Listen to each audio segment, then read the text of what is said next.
नमस्कार दोस्तों, स्वागत है आप सभी का। जैसा कि हम जानते हैं कि हम अध्याय नंबर 4 कार्बन एवं उसके यौगिक कंप्लीटली पढ़ चुके हैं और हमारे जो एनसीईआरटी बुक में कुछ पेज नंबर पे प्रश्न दिए गए हैं उन्हीं प्रश्नों के बारे में चर्चा कर रहे हैं।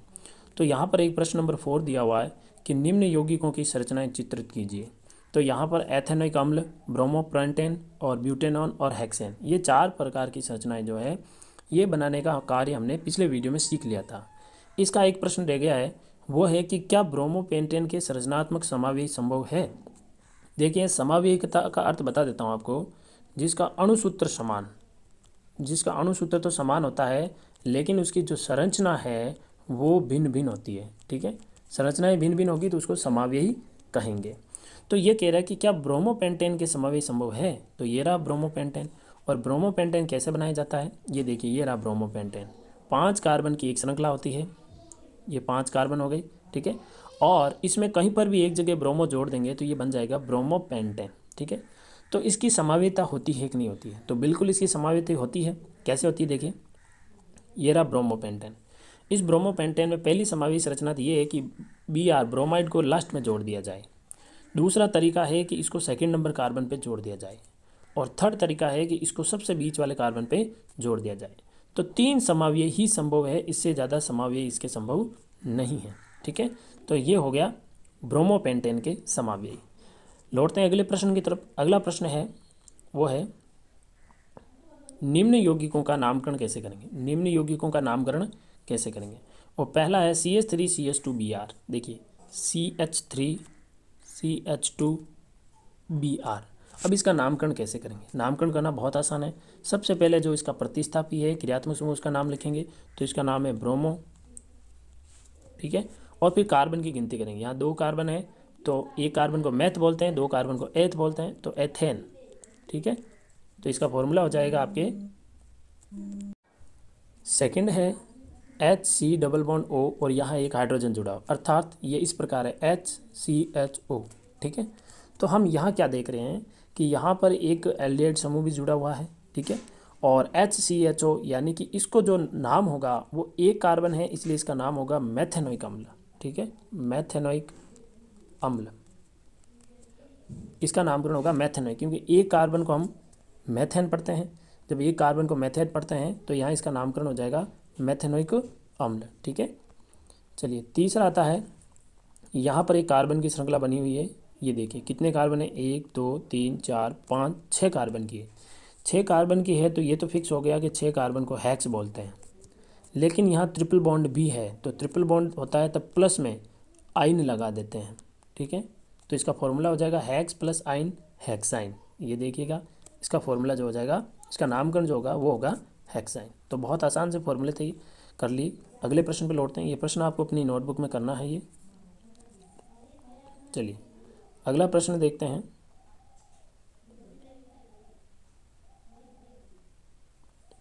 अगला प्रश्न यह है कि एथेनॉल से एथेनोइक अम्ल में परिवर्तित करने को ऑक्सीकरण अभिक्रिया क्यों कहते हैं।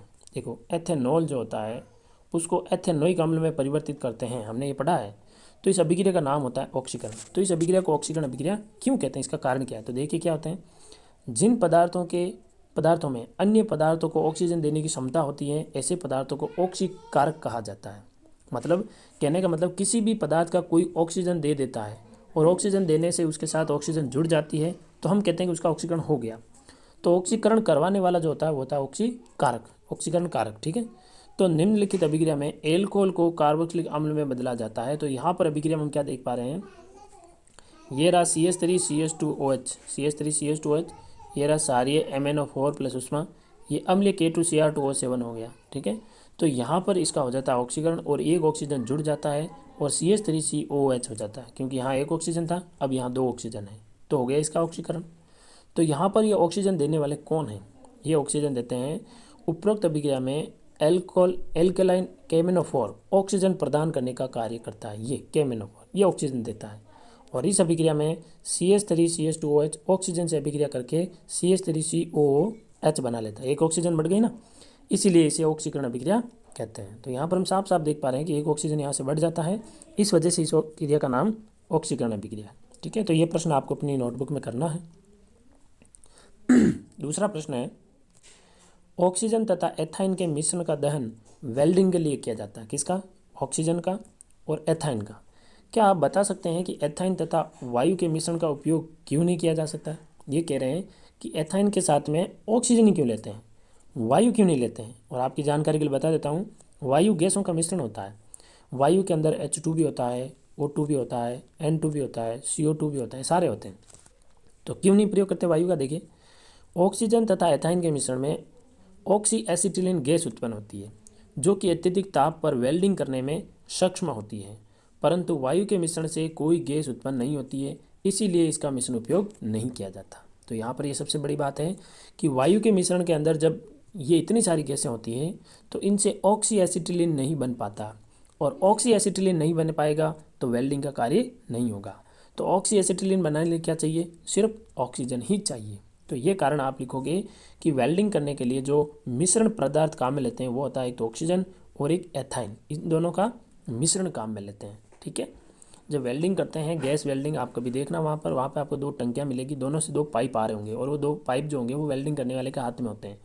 तो वहाँ से वो दोनों को साथ में मिलाता है जिससे आग उत्पन्न होती है, और वो हर प्रत्येक चीज़ को वहाँ से पिघला देता है। किसके कारण? ऑक्सी एसिटिलीन के कारण पिघला देता है। तो ये आपको प्रश्न अपनी नोटबुक में करना है। लौटते हैं अगले प्रश्न की तरफ। अगला प्रश्न है, प्रयोग द्वारा आप एल्कोहल और कार्बोक्सिलिक अम्ल में अंतर कैसे करेंगे? ये कह रहा है एक तो आपके पास एल्कोहल है, एक कार्बोक्सिलिक अम्ल है, इसको प्रयोग द्वारा आप कैसे अंतर करोगे कि कौन सा एल्कोहल है और कौन सा कार्बोक्सिलिक अम्ल है। हालांकि अंतर करना बहुत आसान है। एल्कोहल में एक शराब जैसी बदबू आएगी और एसिटिलीन में बहुत तीखी गंध आएगी। ठीक है, फिर भी ये वेरीफाइड नहीं है तो हमें बिल्कुल विज्ञान के हिसाब से जवाब देना पड़ेगा। तो क्या है जवाब? देखिए, जब एल्कोहल और कार्बोक्सिलिक अम्ल दोनों में सोडियम हाइड्रोजन कार्बोनेट डालते हैं तब एल्कोहल सोडियम हाइड्रोजन कार्बोनेट के साथ अभिक्रिया नहीं करता। देखिए, एल्कोहल जो होता है वो सोडियम हाइड्रोजन कार्बोनेट यानी NaHCO3 इसके साथ में अभिक्रिया नहीं करता। कौन नहीं करता? एल्कोहल नहीं करता। जबकि कार्बोक्सिलिक अम्ल सोडियम हाइड्रोजन से अभिक्रिया करके CO2 गैस उत्पन्न करेगा। ये सबसे बड़ी बात। कार्बोक्सिलिक अम्ल की यदि अभिक्रिया करवा दी जाए सोडियम हाइड्रोजन कार्बोनेट से तो CO2 गैस बनती है जो चूने के पानी को दूधिया कर देगी, और यहीं से हम पता कर लेंगे कि कार्बोक्सिलिक अम्ल जो है वो कौन सा है और एल्कोहल जो है वो कौन सा है। तो एक बार फिर बता देता हूँ आपको, एल्कोहल सोडियम हाइड्रोजन कार्बोनेट के साथ अभिक्रिया नहीं करता, जबकि कार्बोक्सिलिक अम्ल है ये। और आपको पता है अम्ल और क्षार अभिक्रिया करके लवण और जल बनाएंगे, और लवण और जल बनाएंगे प्लस CO2 बनाएंगे, और CO2 को यदि चूने के पानी में डाला जाता है तो चूने का पानी कैसा होता है? दूधिया हो जाता है। बस यहीं से हम पता कर लेते हैं कि ये गैस CO2 है, और ये CO2 गैस कौन दे रहा है? सिर्फ कार्बोक्सिलिक अम्ल ही दे सकता है। तो ये अंतर करने का एक तरीका होता है। आप ये प्रश्न अपनी नोटबुक में जरूर करेंगे। ठीक है, चलिए, ये अभिक्रियाएं जो है इनसे संबंधित वो अभिक्रिया हम पढ़ चुके हैं, तो आप चाहो तो वहीं पर इनको मेंशन कर सकते हैं। चलिए, अगला प्रश्न पूछा है, ऑक्सीकारक क्या है? जो दूसरे पदार्थ का ऑक्सीकरण करवा दे। ठीक है, जो पदार्थ दूसरे पदार्थ को ऑक्सीजन देने का कार्य करते हैं और किसी दूसरे परमाणु से इलेक्ट्रॉन ग्रहण करते हैं उसे ऑक्सीकारक कहा जाता है। कहने का मतलब वो पदार्थ जो किसी दूसरे को ऑक्सीजन देंगे और ऑक्सीजन जब दे देंगे तो वो ऑक्सीकारक की तरह काम करेंगे। ठीक है, ऑक्सीकरण करवाने वाला। ठीक है, ऑक्सीकरण करवाने वाले को क्या कहते हैं? ऑक्सीकारक कहते हैं।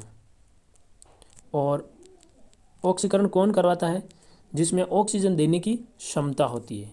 वो O2 देगा और दूसरा कोई पदार्थ O2 ले लेगा तो उसका हो जाएगा ऑक्सीकरण। ठीक है, जैसे एल्केलाइन पोटेशियम परमैंगनेट और अम्लीय पोटेशियम डाइक्रोमेट, जो कि हमने ऊपर एक अभिक्रिया पढ़ी थी, एथिल अल्कोहल की अभिक्रिया पढ़ी थी, तो हमने वहाँ से एसिटिक अम्ल बनाया था। तो वहाँ पर हमने दो ऑक्सीकारक प्रयोग लिए थे, पहला पोटेशियम परमैंगनेट और दूसरा पोटेशियम डाइक्रोमेट। ठीक है, ये एक तो था KMnO4, आपको याद नहीं आ रहा बता देता हूँ, एक KMnO4, एक था K2Cr2O7। ठीक है, आप ऊपर की अभिक्रिया में देख लेना। तो ये प्रश्न आप कर लीजिए अपनी नोटबुक में। अगला प्रश्न क्या है? देखिए, अगला प्रश्न है, क्या आप डिटर्जेंट का उपयोग कर बता सकते हैं कि कोई जल कठोर है अथवा? इस प्रश्न का जवाब क्या पूछ रहा है कि कोई जल कठोर है कि नहीं। अच्छा, कठोर का पूछ रहा है तो कठोर के साथ अपमार्जक क्रिया कर लेता है ना। साबुन होता तो हम बता देते हैं, क्योंकि साबुन कठोर जल के साथ क्रिया नहीं करता है, लेकिन अपमार्जक तो दोनों के साथ करता है, तो हम नहीं बता सकते। नहीं, क्योंकि डिटर्जेंट मृदुल और कठोर दोनों के साथ समान मात्रा में क्षार उत्पन्न करेगा। ठीक है, जाग लिख देना यहाँ पे, जाग, सार नहीं। क्योंकि अपमार्जक ऐसा पदार्थ होता है जो कि कठोर जल में डालो उसको तो भी झाग बनाएगा और मृदु जल में डालें तो भी झाग बनाएगा, इसलिए डिटर्जेंट के द्वारा हम कठोर जल और मृदु जल में अंतर नहीं कर सकते। चलिए, तो अगला जो प्रश्न है उसको हम नेक्स्ट क्लास में लेंगे। मिलते हैं अगली क्लास में, तब तक के लिए जय हिंद, जय भारत।